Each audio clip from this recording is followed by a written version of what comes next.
सालों तक अनाउंसर की भूमिका निभा रहे थे। अनुपम पेशे से शिक्षक हैं, शिक्षा से इंजीनियर हैं और इनका शौक जो है वो घूमने का है, यायावर हैं। साल में 2-3 बार भारत की यात्रा पे निकल जाते हैं। अभी कल निकलने वाले हैं, आज ही के लिए रुके हुए। लिखते भी हैं, ब्लॉगर भी हैं। तो मैं चाहता हूं कि आएँ, अपनी बात रखें, कविता सुनाएं, जिससे कार्यक्रम आगे बढ़े। सभी आए हुए पर्जन्य समूह के सदस्यों का, अभिभावकों का, क्योंकि हमारे लिए कई अभिभावक के समान है यहाँ पर, सबका स्वागत है और सभी को हम प्रणाम करते हैं कि आप सब हमारे लिए समय दे रहे हैं, हमारे समूह के साथ जुड़े हुए हैं। ये हमारा सौभाग्य है। कहा जाता है कि कुछ बातें होती हैं जब वो कविता रूप ले लेती हैं तो हमारे मन तक, अंतरात्मा तक पहुँचती हैं। ये इस कॉन्सेप्ट को लेके हम प्रयास करते हैं कि बीच बीच में कुछ कविताएं हमारे सामने पहुँचती रहें। तो ये कुछ घटना चक्र ऐसा है कि देखिए, पहले गांव में ढेर सारी बागें हुआ करती थी, ढेर सारे पेड़ हुआ करते थे।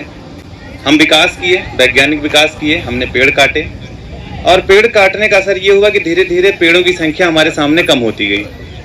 तो ये जो कविता हमारी है वो एक तरीके से एक पेड़ से हमारा संवाद है। हम उससे बातचीत किए हैं और कैसी बातचीत है और उम्मीद करते हैं कि ये आपके मन तक पहुंचेगी। एक सूखा पेड़ है गांव में, बस बेचारा वही पड़ा है, बचा है, बाकी सारे पेड़ कट गए हैं। तो मैं सहसा उससे एक बात कर रहा हूं, एक उससे वार्तालाप कर रहा हूं, वो वार्तालाप आप तक पहुंचा रहा हूं।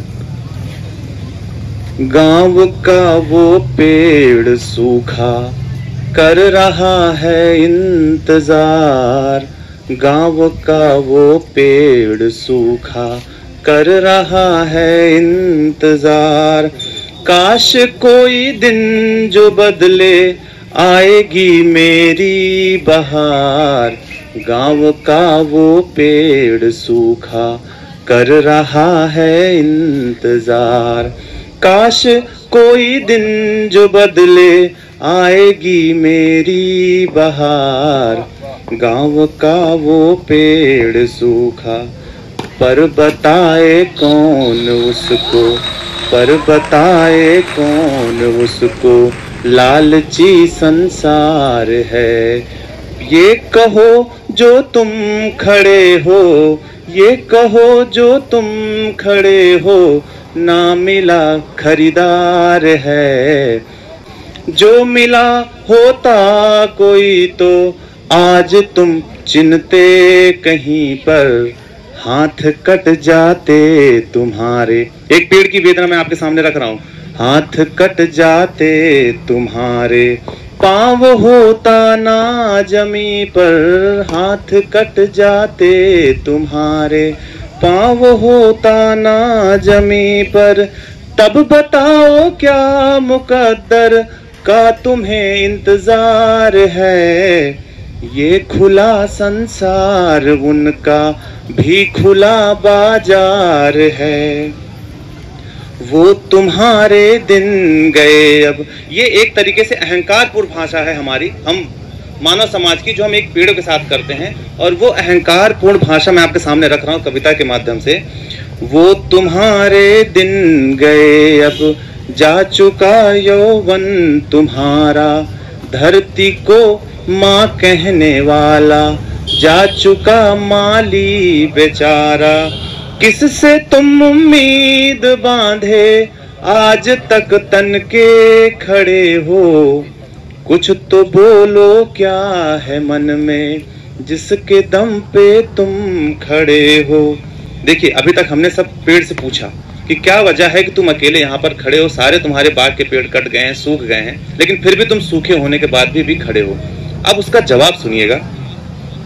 तब कहा कुछ ऐसा उसने, भर गई आंखें हमारी।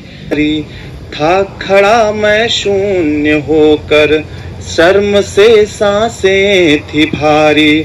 सिसकियां उसकी सुनी थी रात की वीरानियों में।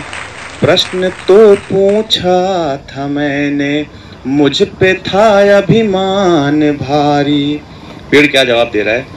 ये खड़ा हूँ जो यहाँ पर, था कभी उपवन ये मेरा। ये खड़ा हूँ जो यहाँ पर, था कभी उपवन ये मेरा।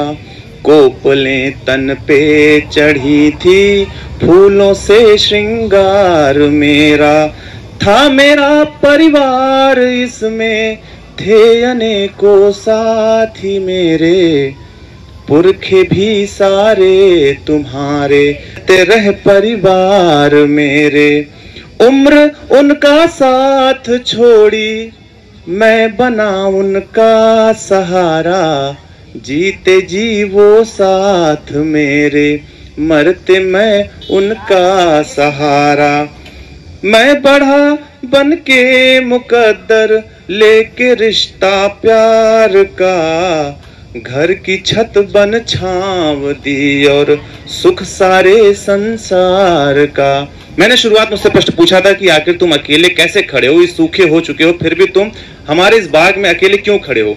अंतिम की 4 लाइनें मैं उम्मीद करता हूं आपको ये छू जाएंगी।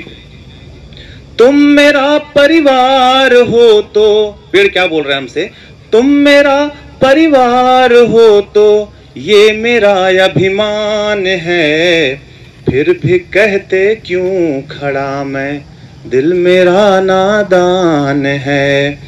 प्यार की ये भूख मेरी कर रही है इंतजार, काश कोई दिन जो बदले आएगी मेरी बहार, काश कोई दिन जो बदले आएगी।